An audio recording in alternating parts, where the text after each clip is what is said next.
많은 분야의 전문가들이 코로나 사태를 겪으면서 우리가 현재 살아가고 있는 세상을 코로나 이전과 코로나 이후로 양분화시켜서 구분하는 것을 보게 됩니다. 심지어 지난 4월에 질병관리본부 중앙방역대책본부에서 열린 브리핑에서는 이런 이야기가 나오게 되었습니다. 코로나 발생 이전의 세상은 다시 돌아오지 않는다. 여러분, 이 소식을 듣게 되었을 때 많은 사람들은 씁쓸해하면서 동시에 적지 않은 충격을 받게 되었습니다. 즉, 우리가 현재 살아가고 있으며 앞으로 살아가야 할 미래의 세상은 코로나 이전의 삶과는 전혀 다른, 한 번도 걸어가 보지 못한 길을 새롭게 개척하듯이 살아가야 하는 예측 불가능한 현실에 직면해 있다는 사실을 여실히 보여주고 있는 대목입니다. 안 그래도 우리가 살아가고 있는 시대를 향해서 불확실성의 시대다라고 이야기하면서 사람들의 심리를 불안과 염려로 몰아가고 있는 이 상황 속에서 가뜩이나 눈에 보이지 않는 바이러스 사태로 인해서 미래는 그 누구도 알 수 없는 초불확실성의 시대로 접어드는 것은 아닌지라는 느낌마저 갖게 됩니다. 이전에 저희 아내하고 집에서 식사하던 중에 우연히 한 TV 채널에서 시프트 2020이라는 프로그램을 시청한 적이 있습니다. 이 시프트 2020은 총 2부로 구성이 되어 있는데 팬데믹 쇼크와 팬데믹 생존법이라는 주제로 감염병, 또한 빅데이터, 경제 등 각 분야의 전문가 5명이 출연해서 릴레이 형태로 강의를 진행하면서 바이러스로 인해 바뀐 사람들의 일상과 사회적인 변화, 세계 경제 변화의 흐름을 포착하여 코로나 이후의 시대를 예측하고 대비하는 강연 프로그램이었습니다.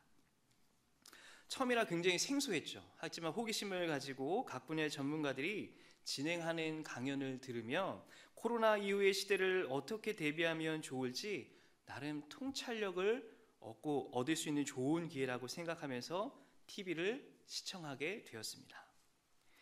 그 전문가들은 지금까지 이론과 경험을 토대로 각 분야에서 코로나 이후의 상황을 어느 정도 통찰력 있게 아주 잘 예측을 하더라고요.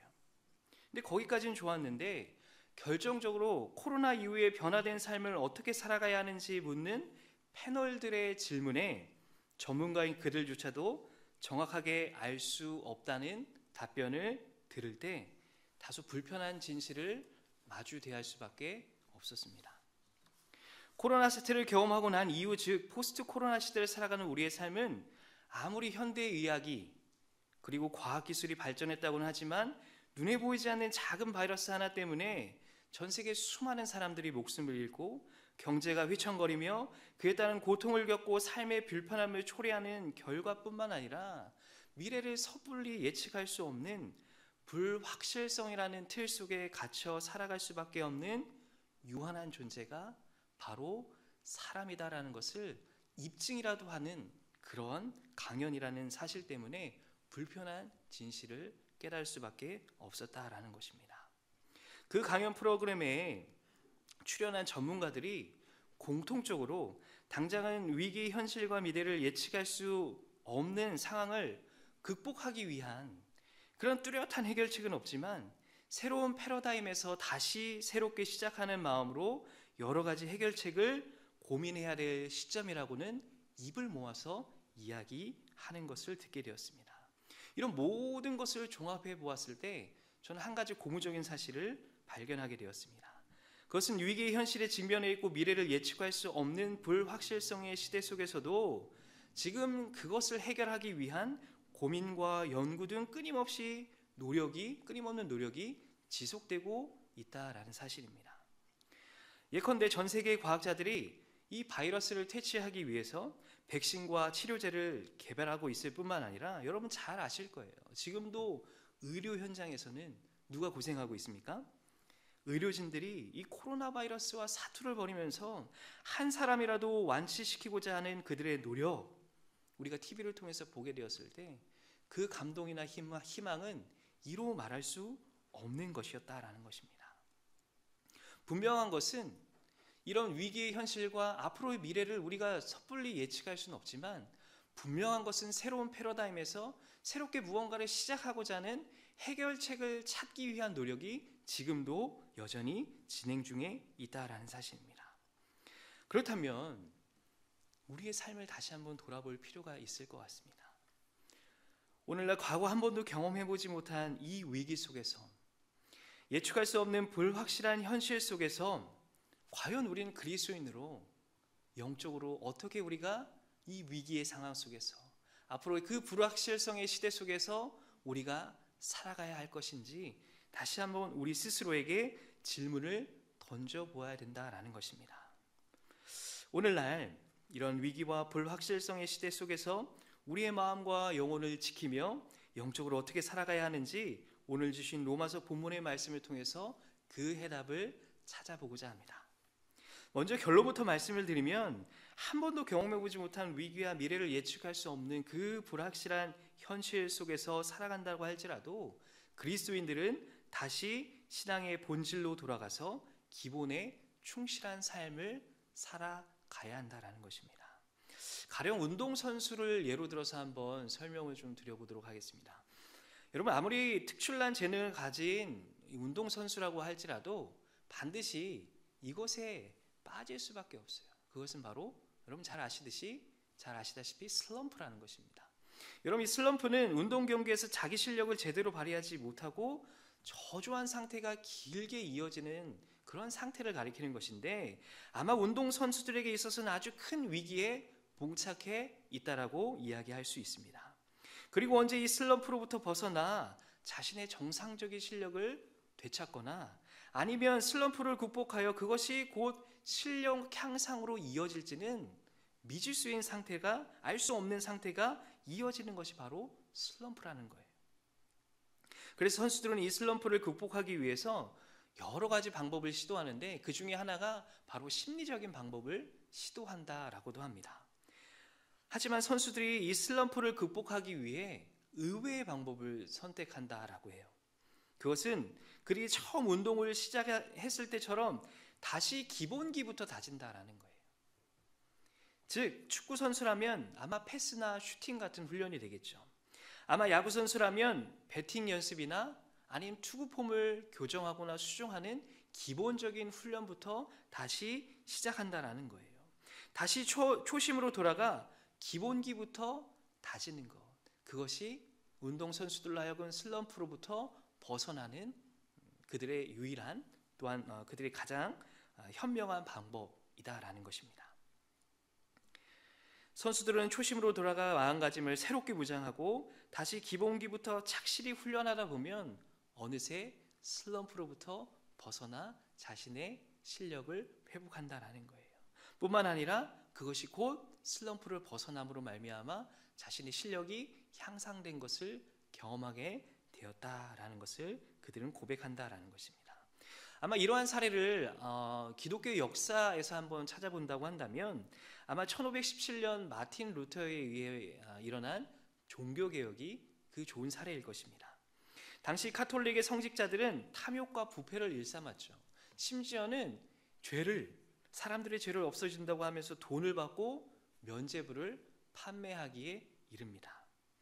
이것을 통하여서 이 부정과 부패를 척결하기 위해서 마틴 루터는 비텐베르크 성당에 우리가 잘 알고 있듯이 95개조의 반박문을 붙이게 이르게 됩니다. 그것이 곧 종교개혁의 시작이 되었는데, 도화선이 되었는데, 본래 종교개혁은 잘못된 교리를 개혁하고 동시에 신앙을 개혁하는 것이 목적이었지만 그 후 종교개혁을 통해 유럽의 정치, 경제, 문화, 사회 등 모든 것을 변화시키는 원동력이 되었다라는 것입니다.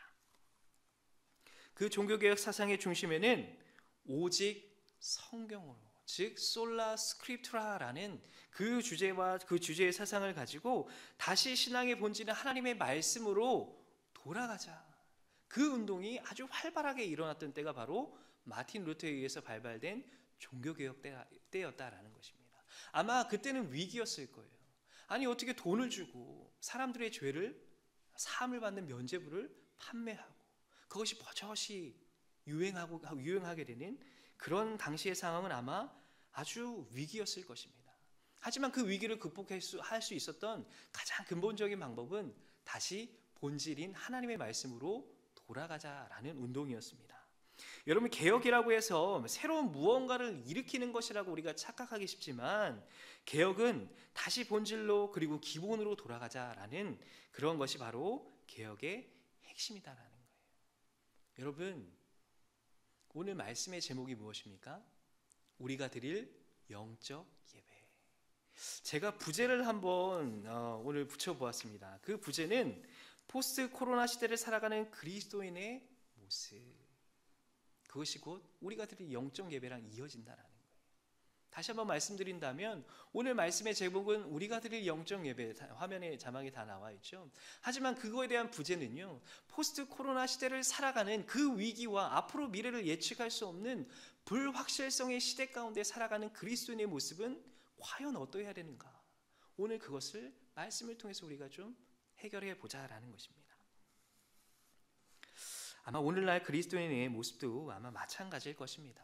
오늘날 이 위기 속에서 앞으로 미래를 예측할 수 없는 그 불확실성의 시대 속에서 일명 포스트 코로나 시대를 살아가는 오늘날 그리스도인의 모습이 어떠한지 오늘 본문을 통해서 계속해서 우리가 살펴보기를 원합니다. 아마 오늘 로마서 12장 1절부터 2절까지의 말씀을 처음 본 우리 성도님들 한 분도 안 계실 거예요. 그만큼 아주 잘 익숙하게 묵상하고 우리가 들었던 말씀일 것입니다. 로마서는요, 우리가 총 16장으로 구성이 되어 있는데 이를 다시 두 가지로 구분을 할 수 있습니다. 1장부터 11장, 12장부터 16장까지로 구분을 할 수 있습니다. 먼저 1장부터 11장은 교리적인 내용을 기록하고 있습니다. 반면에 12장부터 16장까지의 말씀은 이를 뒷받침하듯이 실천적인 내용을 담고 있다는 거예요. 그래서 1장부터 11장의 교리적인 내용의 핵심을 한마디로 표현한다면 이신득의 혹은 이신칭의라고 표현할 수 있습니다. 그것은 사도 바울이 로마서를 통해서 강조하고자 했던 것인데, 여러분, 이신칭의가 무엇입니까? 문자적으로 보면 믿음으로써 의롭게 칭함을 받는다라는 뜻이에요. 이것을 다시 정리한다면 예수 그리스도를 믿음으로써 의롭다 칭함을 받게 되고 결국 구원을 얻게 된다라는 의미가 바로 이신칭의 혹은 이신득의라는 표현입니다. 따라서 12장부터 16장은 어떤 말씀들이 기록되어 있다고 말씀드렸죠? 우리가 예수 그리스도를 믿음으로 말미암아 의롭다함을 받은, 구원함을 받은 사람이라면 이제 우리가 어떻게 살아갈지에 대한 부분들을 12장부터 16장까지는 아주 구체적으로 기술을 하고 있다는 것입니다. 그 시작이 어떻게 시작하고 있다는 거예요? 그러므로라고 시작을 하고 있습니다. 여러분, 그러므로라고 할 때는 이 접속사가 쓰일 때는 어떻게 우리가 이야기할 때 쓰이죠? 모든 상황들을 종합해서 결론을 내릴 때 그러므로라는 접속사를 쓰게 됩니다. 즉 다시 이야기한다면 1장부터 11장까지의 모든 내용을 다 총망라한 다음에 이제 결론을 내고 있는 부분이 12장 1절이라는 거예요. 그러면서 그러므로 이제 사도 바울이 권면을 합니다. 형제들아, 내가 하나님의 모든 자비하심으로 너희를 권하노니. 이 권하는 내용인 즉슨 우리 내용을 좀 더 보니까 너희 몸을 하나님이 기뻐하시는 거룩한 산 제물로 드리라고 말씀하고 있습니다. 그렇게 권면하고 있다는 거예요.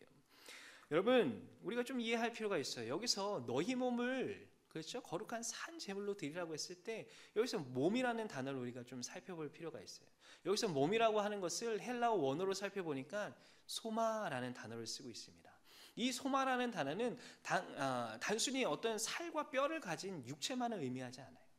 우리의 마음과 우리의 의지까지 포함된 개념이라고 보시면 될 것 같습니다. 즉 우리의 육신과 전 인격을 포함하고 있는 개념이 바로 소마, 즉 너희 몸이라고 표현하고 있는 거예요. 다시 말해 우리의 삶 전체, 우리가 가지고 있는 육신, 생각, 의지, 소유, 능력, 은사 모든 걸 다 포함한 전 인격을 의미한다는 거예요. 그것을 하나님이 기뻐하시는 거룩한 산 제물로 드릴 때 그것이 곧 우리가 드릴 영적 예배라는 것을 사도 바울은 권면하고 있는 것입니다. 여기서 영적 예배라고 했을 때 이 영적이라는 헬라 원어도 좀 우리가 살펴볼 필요가 있는데, 이 영적 예배에서 영적이라는 의미를 보니까 로기켄이라는 헬라 원어를 쓰고 있는데, 이것은 합리적인, 이성적인이라는 의미를 갖고 있습니다. 여러분 아마 성경의 밑에 각주를 보시면 합당한이라고 아마 조그맣게 표시가 되어 있을 거예요. 즉 우리가 너희가 드릴 영적 예배라는 것은 달리 표현한다면 너희가 드릴 합당한 예배라는 의미가 됩니다. 즉 사도 바울은 우리에게 주어진 모든 삶을 하나님이 기뻐하시는 세상과 구별된 산 제물로 드리는 것이 하나님이 받으시는 합당한 예배라는 것을 성도들에게 권면하고 있는 거예요. 정리한다면 우리가 하나님께 드릴 합당한 예배라는 것은 성전 안에서만 드려지는 예배뿐만 아니라 우리에게 주어진 매일매일의 삶 속에서 우리 자신이 하나님이 기뻐하시는 거룩한 산 제물이 되어 드려지는 것을 의미한다라는 것입니다. 여러분 우리가 좀 한번 생각해 보았으면 좋겠어요. 구약 시대에는 어떻게 하나님의 예배했죠? 아마 구약 시대에 이스라엘 백성들 광야 생활을 하지 않았겠습니까? 그들이 하나님을 예배했던 곳은 성막 아니었습니다. 또한 신약 시대의 유대인들이 예배했던 곳은 어디였죠? 예루살렘 성전이었습니다. 하지만 오늘날 우리 그리스도인들은 어디서 예배하죠? 은성교회 본당에서 예배하죠. 여러분뿐만 아니라 우리의 매일의 삶이 예배라고 했을 때 여러분 우리 몸 자체가 성령이 거하시며 성령의 임재를 거할 수 있는 것이 어디라는 거예요? 우리 몸이라는 거예요. 우리 몸 전체가 하나님의 거하시는 성전이라는 거죠.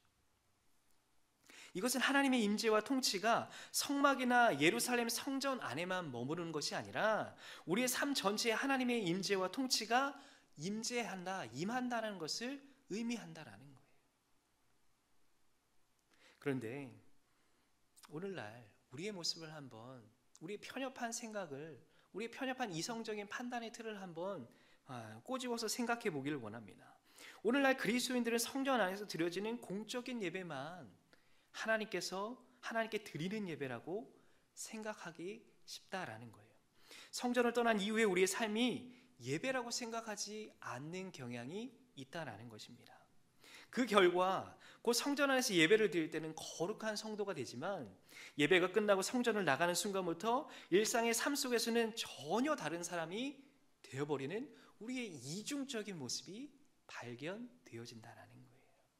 우리의 부끄러운 자화상은 아닌지 돌아볼 필요가 있다라는 것입니다. 여러분 삶과 예배는 동떨어진 것이 아니라 아주 긴밀하게 연결되어 있다라는 거예요. 떨어질래야 떨어질 수 없는 게 바로 삶과 예배라는 거예요. 저는 그래서 늘 그렇게 강조합니다. 삶이 예배고 예배가 곧 삶이다라는 거예요. 여러분 그와 같이 우리가 믿는 것과 행동하는 것이 일치된 신행일체의 삶을 우리 삶 속에서 살아내야만 하는 줄 믿으시길 바랍니다. 여러분 떨어질래야 떨어질 수 없는 거예요. 삶과 예배는 마치 우리가 공적인 예배, 우리가 수요 예배, 금요 성령 집회, 주일 예배만, 그 공적인 예배만 우리가 하나님께 드려진 예배라고 생각하는 것이 아니라 우리의 편협한 생각을 뛰어넘어서 우리의 몸이 하나님의 성전이며 우리 가운데 주어진 매일매일의 삶이 곧 예배가 되어야 된다. 사도 바울이 권면하고 있는 것은 바로 그것이라는 거예요. 그렇다면 우리의 삶이 하나님께 드려질 거룩한 산 제물이 되기 위해서는 구체적으로 어떻게 돼야 되는 것인지 우리 계속해서 2절 말씀을 통해서 구체적으로 살펴보도록 할 텐데 우리 2절 말씀을 크게 한 목소리를 다시 한번 합독해서 읽어보도록 하겠습니다. 시작. 너희는 이 세대를 본받지 말고 오직 마음을 새롭게 함으로 변화를 받아 하나님의 선하시고 기뻐하시고 온전하신 뜻이 무엇인지 분별하도록 하라. 아멘. 여러분 아멘이십니까? 여러분 이 짧은 한 절 말씀에 무려 3가지의 어떤 영적인 메시지가 함축되어 있다는 걸 알 수가 있습니다. 사도 바울이 먼저 대안한 것은 이것입니다. 이 세대를 본받지 말라는 거예요. 여러분 이 세대는 어떤 세대를 가리키는 것일까요? 현재 우리가 살아가는 이 세상을 가리키는 것이죠. 우리가 살고 있는 이 세상은 또한 어떻게 우리가 이야기할 수 있을까요? 음란과 또한 뭐가 있죠? 정욕과 술 취함과 방탕과 쾌락과 거짓과 우상 숭배가 난무하고 있는 것이 바로 저와 여러분이 살아가고 있는 이 세대, 즉 이 세상이다라는 거예요. 아마 예수님도 당시 시대적인 상을 가리켜서 이렇게 표현을 하고 있더라고요. 악한 세대, 악하고 음란한 세대, 믿음이 없고 패역한 세대라며 이 세대, 이 시대를 가리켜서 그렇게 질책하셨던 예수님의 모습을 우리는 성경을 통해서 보게 된다라는 거예요. 여러분, 예나 지금이나 이 세상은 누가 지배하고 있다라는 거예요? 궁극적으로 하나님이 다스리고 계시지만 또 누가 이 세상을 지배하고 있다라는 거예요? 마귀가 공중 권세를 잡고 왕노릇하고 있다라는 거예요. 여러분, 이 세상은 궁극적으로 하나님이 다스리고 계십니다. 하나님의 통치가 임재한다라는 거예요. 그런데 우리가 살아가고 있는 이 세대, 이 세상을 보니까 뭐가 표출이 되는 거예요? 악함과 음란과 부정과 우상숭배와 거짓과 모든 부정과 부패. 이것이 하나님의 통치가 아니잖아요. 곧 다시 이야기한다면 사단 마귀가 세상에 종노릇하면서 왕노릇하면서 지금 이렇게 다스리고 있다라는 것을 의미한다라는 거예요.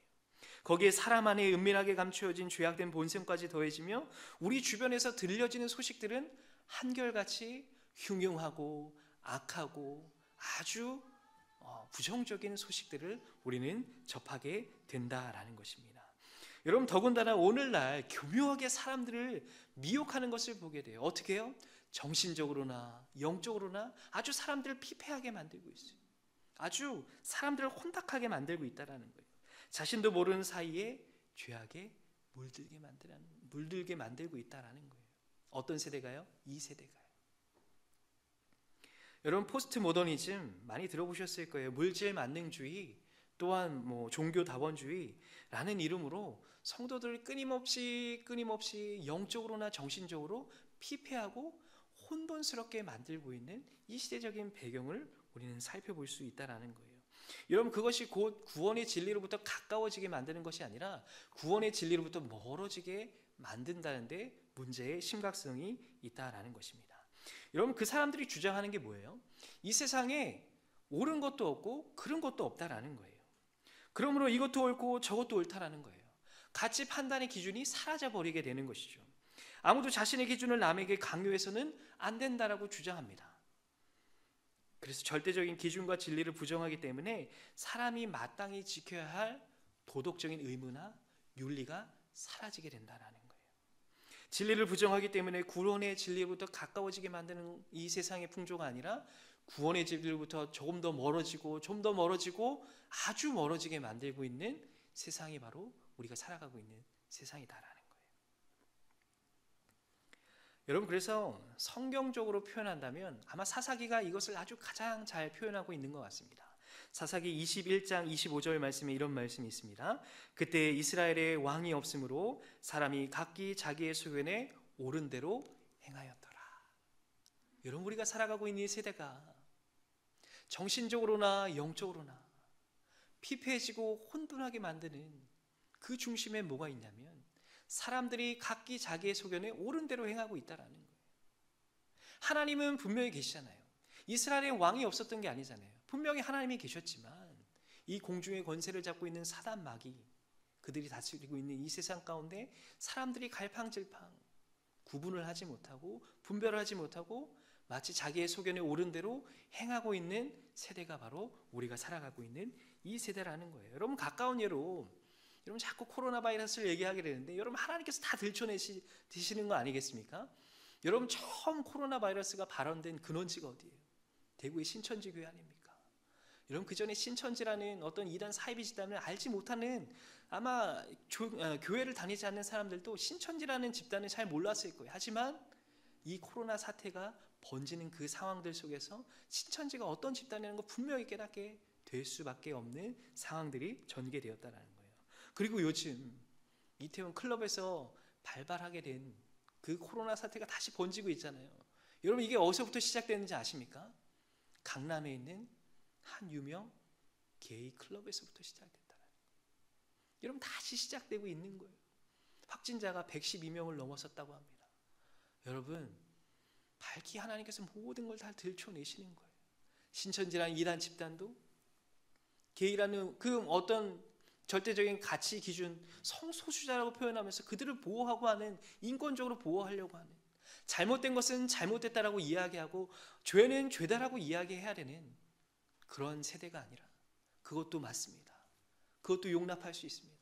지금 우리가 살아가고 있는 세대가 좌우를 분별할 수 없는 그런 세대 가운데 살아가고 있다는 거예요. 여러분, 영적으로 혼탁해지며 구원의 진리로부터 멀어지는 그런 상황 가운데 살아가고 있다는 거예요. 여러분, 아마 이 세대를 본받지 말라는 하나님의 말씀을 아마 모르시는 분은 없으실 거예요.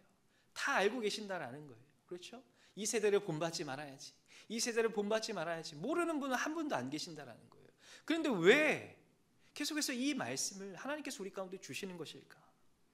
인간의 죄악된 본성이 자꾸 이 시대의 가치관에 우리를 거기에 맞춰 살게끔 한다라는 거예요. 구별돼서 거룩한 산 제물이라는, 거룩한 이 뜻이 뭐죠? 구별된, 분별된 아닙니까? 그런데 세상과 끊임없이 동화되는 거예요. 왜요? 우리 안에 있는 죄악된 본성 때문에. 세상의 기준과 가치관에 물들면서 하나님의 기준, 하나님의 말씀이 온데간데였고, 세상의 기준과 가치관에 물들어서 이것도 맞는 것 같고 저것도 맞는 것 같고 세상 사람들과 똑같아지고 있다라는 거예요.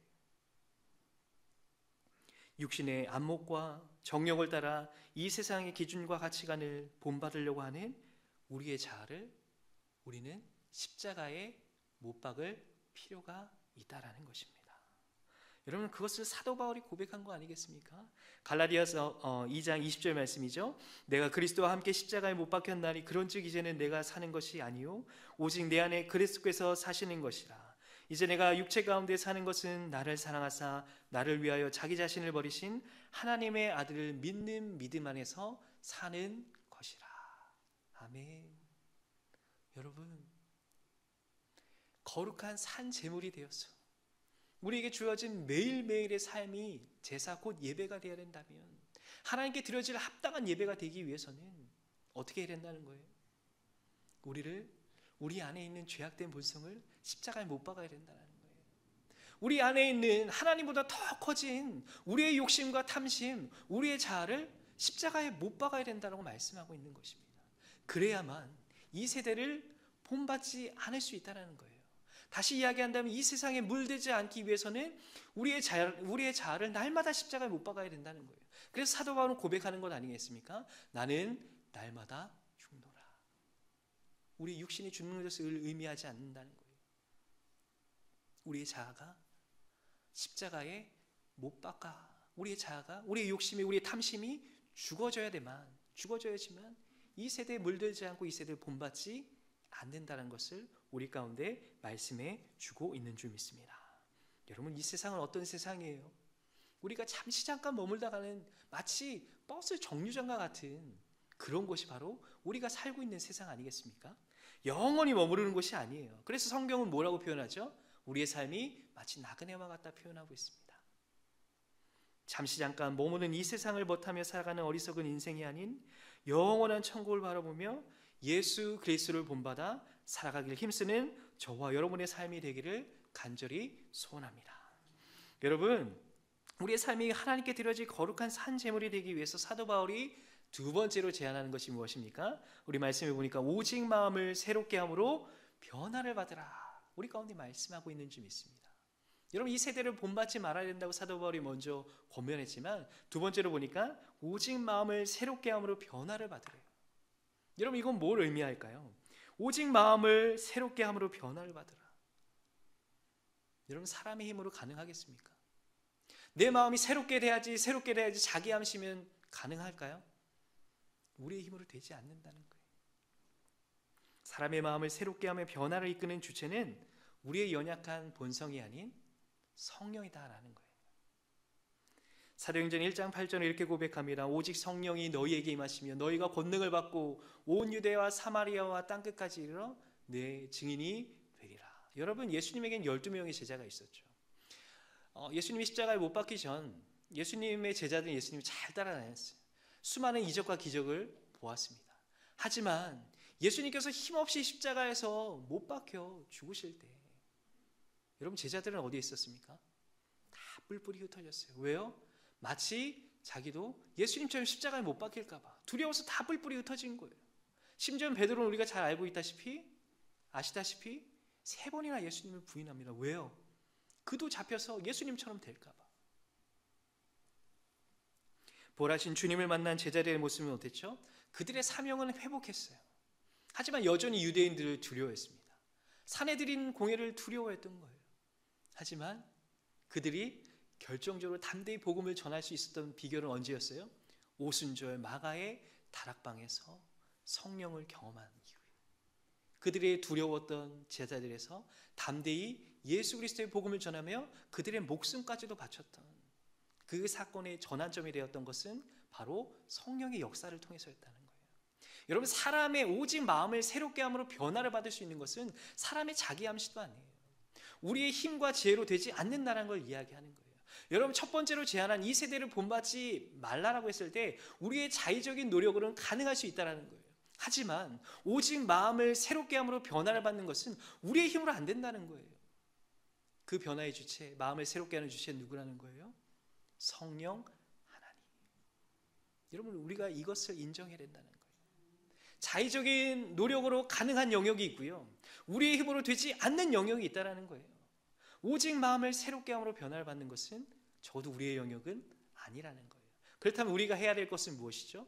성령의 도우심과 인도하심 우리가 구해야 된다는 것을 역설적으로 이야기하고 있다는 것입니다.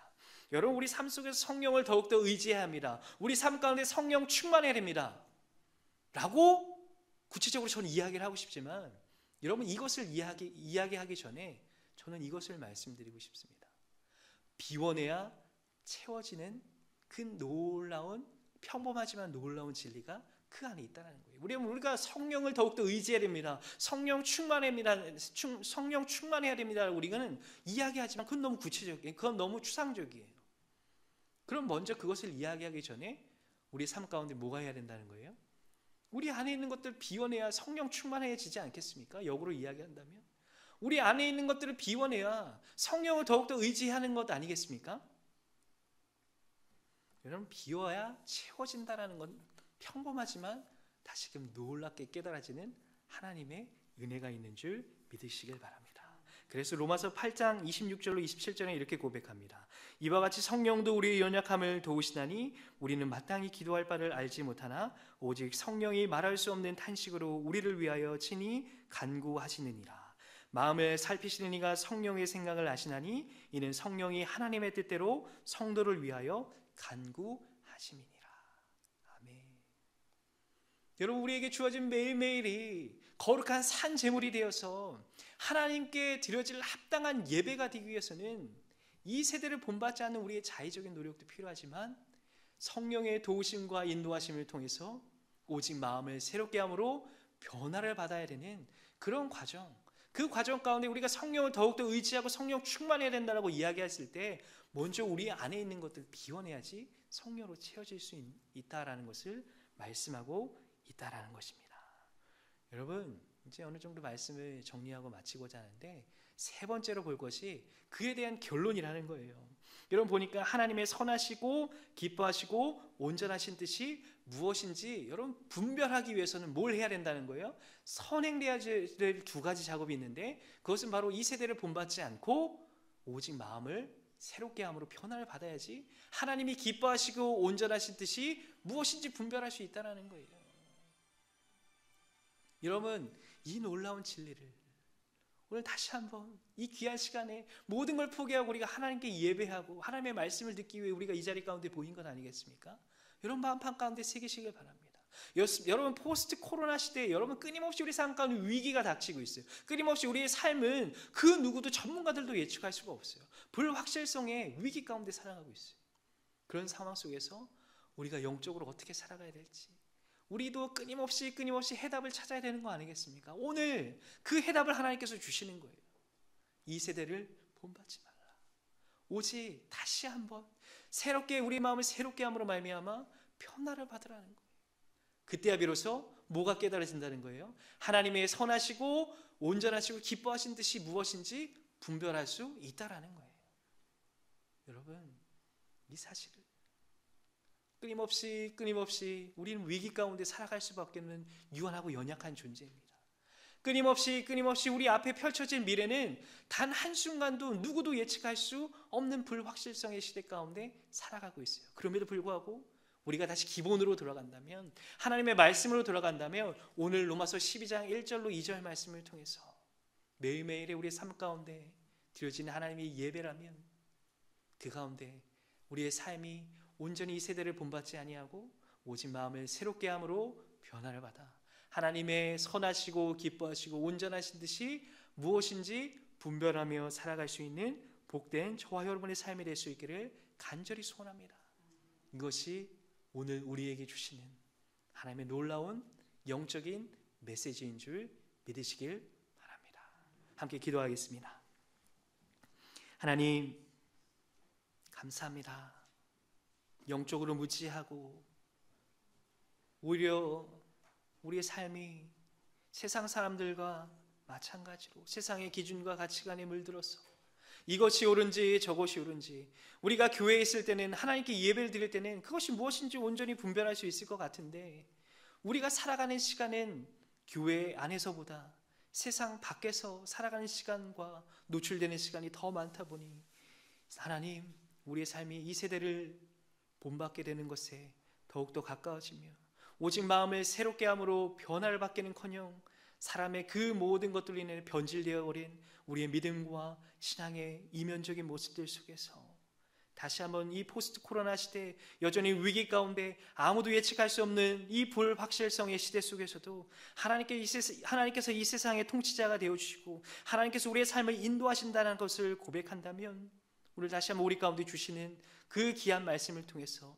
이 세대를 본받지 않고 오직 성령의 도우심과 인도하심을 통해 하나님 오직 우리의 마음을 새롭게 함으로 변화를 받아 하나님의 기뻐하시고 선하시고 온전하신 뜻이 무엇인지 늘 분별하며 살아갈 수 있는 우리의 귀한 삶, 우리의 귀한 예배가 온전히 하나님께 드려질 수 있도록 하나님 역사하여 주시옵소서.